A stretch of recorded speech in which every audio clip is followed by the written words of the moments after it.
گرے ہیں ساحل سے بہت دور سفر میں ہی پھنسے ہیں ہے دور بہت اب میری کشتی کا کنارہ سجاد سے پوچھو میرا عباس کہاں ہے بازار میں ہر موڑ پہ زینب نے پکارا سجاد سے پوچھو میرا عباس کہاں ہے دربار میں سب کرسی نشی ہوں گے شرابی ہے پاس نہیں اوڑ لو جو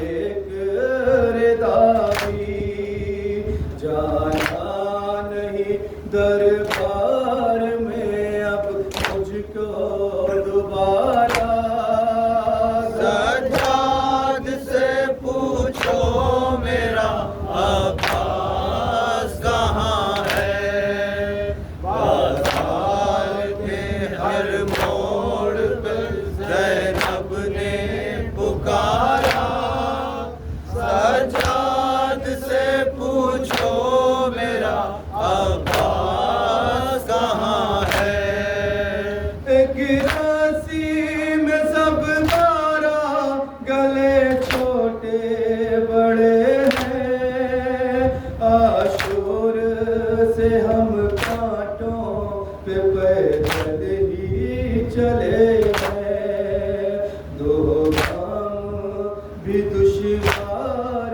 ہے اب چلنا ہمارا سجاد سے پوچھو میرا عباس کہاں ہے بازار کے ہر موڑ پہ زینب نے پکارا سجاد سے پوچھو میرا عباس کہاں ہے عالم میں بیاں کیسے کروں ہائے وہ منظر اس دم سر عباس کڑپ جاتا تھا سن کے بیضا سے یہی جس گھڑی زینب نے پکارا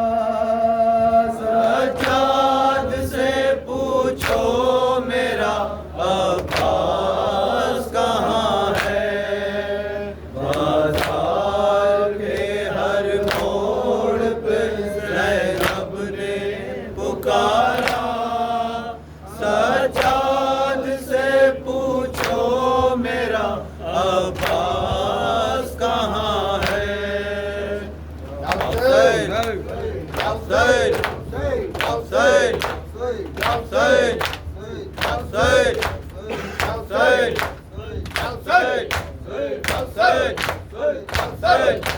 حسین حسین حسین حسین حسین السلام علیکم یا رب اللہ السلام علیکم رسول اللہ السلام علیکم ورحمۃ اللہ وبرکاتہ السلام علیکم یا ولی الربا السلام علیکم یا مومن الربا السلام علیکم یا شمس الشموس السلام علیکم ورحمۃ اللہ وبرکاتہ السلام علیکم یا مولانا صاحب الاسلام الرحمن الرحمن السلام علیکم یا خلیفۃ الرحمن السلام علیکم یا نور الایمان یا امام الانس والجن اللہ تعالی بارک وسلم اللہ تعالی بارک وسلم السلام علیکم ورحمۃ اللہ وبرکاتہ اللہم صلی علی محمد و آل محمد